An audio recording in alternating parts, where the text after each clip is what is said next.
if you think it looks bad, wait till you hear it.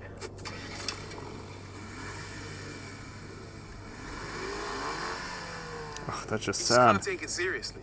For me, the exhaust should be cracking and popping in a way that matched those aggressive looks. Well, guess what? In the US, it does crackle and pop. Take a listen, Rory.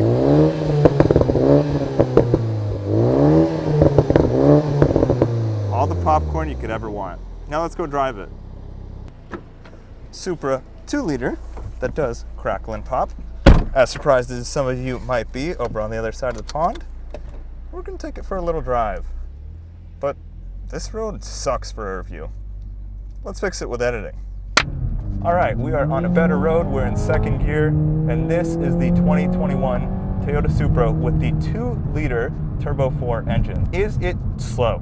No, it is not slow. You just saw it accelerate. It has almost 300 pound-feet of torque. This thing is quick. It accelerates a lot faster than I expected. It doesn't throw you back in your seat like the 3-liter does because it's missing about, 100 horsepower from it, but it does still feel plenty quick and is very fast. Do I wish it had a manual? Yes, of course. This car with a manual and with windows that you could actually use, I think would be absolutely great. Unfortunately, you cannot really roll the windows down past 35 miles an hour. The wind buffeting is still a huge issue, so you would need to get like the wind deflector kits that are available online aftermarket. I'm really shocked that Toyota didn't fix this problem for 2021. But the car is very quick, very fun to drive, and has plenty of power. I'm sure with a tune, you can get quite a bit more power out of it, and it is fairly fuel efficient. I've put on 485 miles in less than a week that I've had it, and I've gotten 28.5 miles to the gallon. The steering is very quick to respond, so as you can see right here, steering is very light, very quick, except it is intervening with me even in sport mode due to the lane departure assist system, so I can turn that off. But you can see right here, it is like super responsive, and it's actually a little much, and I wish that you could turn down the sensitivity a little bit. Now, another thing that I noticed is when I'm trying to shift down between third and second, sometimes, you can hear the pops there, it will not let me downshift into third, even though I do believe there is some of the rev range left there. It just doesn't let it happen. So here, you see that it works pretty well. If I was going any faster, it would say 2, but then go to 3. So I'm gonna give this car in front of us a little bit of space, and you'll see exactly what I'm talking about. Now, when I watched the video that Rory was doing, I thought, oh, maybe he just had the car not fully in manual or whatever. I'm gonna move the shifter to the left here, and you'll see that it'll flash the number 2, and then it will show the number 3 again instantly. So let's speed up. I'm gonna go to second. It says 2, but it's actually in third.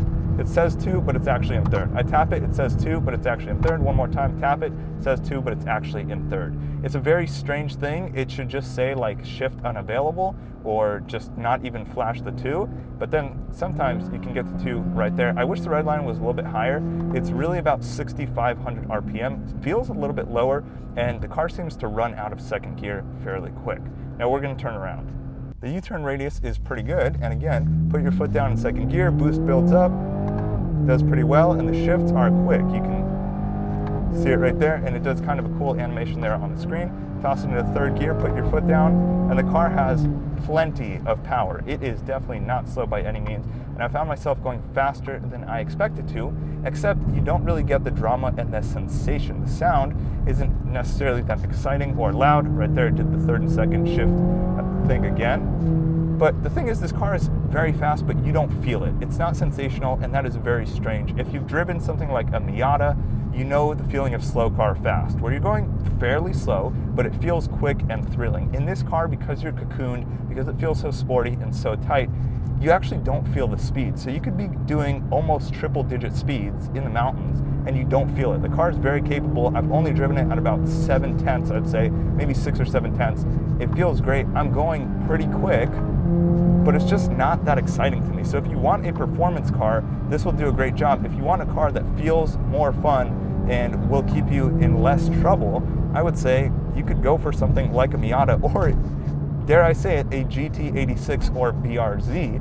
Even though those are not nearly as quick, they do feel much more thrilling, especially because they offer a 6-speed manual. This is not a bad car. This is not a bad transmission. This is a pretty solid car to drive every day and to have a lot of fun with. It's also quick and very fuel efficient, but it just doesn't get me going. It's not putting a huge smile on my face. I think the fact that it's such a nice day out and I can't really put the windows down is a huge deal breaker to me. If you don't know what I'm talking about, here's the wind buffeting noise when I speed up like past 30 miles an hour. Let's take a listen here. Before we hear the wind noise in the Supra, I want to take a moment to thank Skillshare.com for two things. One, sponsoring this video and making it possible, but also for the class that I took led by MKBHD on Skillshare.com that made me think of the intro. Hopefully you liked it and found it fairly creative. If you want to check out all the classes available on Skillshare.com, you can. The first 1,000 people to click the link in the description will get a free trial of Skillshare Premium. The nice thing about Skillshare is one, you get access to all the classes with just one membership, and two, they have an app and you can save the lessons for offline use. If you're traveling and don't want to use your data or don't have Wi-Fi, you can do the courses from Skillshare.com on any of your devices. There's tons of different topics to choose from. I personally watched the 50 Excel formulas in 50 minutes tutorial because I use that for my day job. Kind of boring compared to the cars, I know. And also the tutorial from MKBHD. Right now I'm on the writing your script portion, as you can see here. I'm really enjoying it, and I want you to check out Skillshare.com as well if you want to learn something new. Now let's get back to the Supra. So I'm going to go in a second. You maybe heard it a little bit right there. And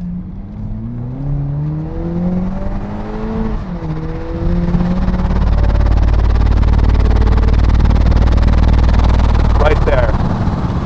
Oh God, headphone users, I hope you took your headphones out. That hurt my brain, and I'm driving right now, and I'm sure that future me while editing, that hurt his brain too. Did it hurt your brain while editing, Ben? Oh God, yeah, that's bad. Even the second time around, editing, headphones, doesn't matter. That sound is just awful. I cannot stand it, and Toyota should fix this immediately, which I said in my previous Supra video. They should have fixed it in the 2020 model. And another thing that they should have fixed is the trunk. You cannot open the trunk from the back of the car without pushing the button on the key or inside the door. There's no trunk release button. It's nowhere to be found. It's not near the license plate. It's not near the backup camera. It's not the Supra logo. There just is not a trunk release button. And it is so frustrating when you have a bunch of stuff, because as you can see here, the trunk fits a good amount of cargo, but if you have your hands full and you want to put it into the car, you simply can't without putting it down, grabbing the key out of your pocket, and then holding the button. And yes, the key looks just like a BMW key. Now let's talk about the ride quickly. This car has fairly thick sidewall for a sports car. It's sitting on 275 40/18s in the rear, and I believe 255 40/18 up front. So the sidewall is fairly thick, but it doesn't make up for the stiff suspension. You will feel every pothole and bump and little ridge in the road in this car. The suspension is stiff, it's sporty, that's how it should be, but the car is not too low. You can still go over most driveways and speed bumps just fine without having to worry too much about scraping. It is going to feel very tight, and every bump is going to feel exaggerated compared to most everyday driving cars. Now you can adjust the seats in both the recline and also the thigh incline or decline, whatever you want to call that. So you do have a lot of seat adjustability there. So after about 2 hours of continuous driving, my back did start to feel very cramped and hurt, but I did do a 5-hour stint driving this car from San Jose, California, all the way to Los Angeles in one drive. My back didn't hurt too bad, but it definitely was not the most pleasant ride. Another thing that's not so pleasant is, one, you can't get heated seats in this car. It's not even an option. And two, although it does have wireless CarPlay, the touchscreen display that it has here is a fingerprint magnet, and it's also fairly glary during the day. So if you're driving during a bright day and the sunlight is hitting that screen at just the right angle, you will not be able to see the screen much, but you can use that iDrive controller in the center.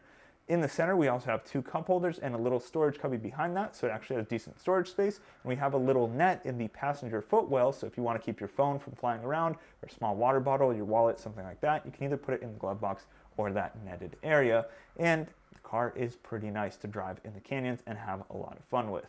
The ride is harsh, the noise isn't too bad. You can't hear much of that exhaust snap and crackle in the car when you have the windows up, and when you have the windows down, you guys heard what happened.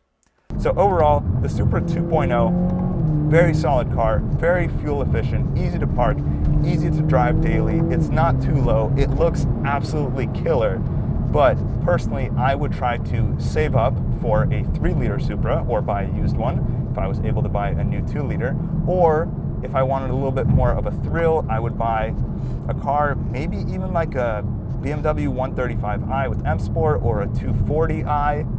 I think those cars might be a little bit more exciting to drive. They don't look as exciting, but I'm curious what your comments are. Leave them down below. Thank you to Toyota for letting me drive this 2-liter Supra. I really did enjoy it. If you have any questions, leave them in a comment, and I'll talk to you in the next one. Peace.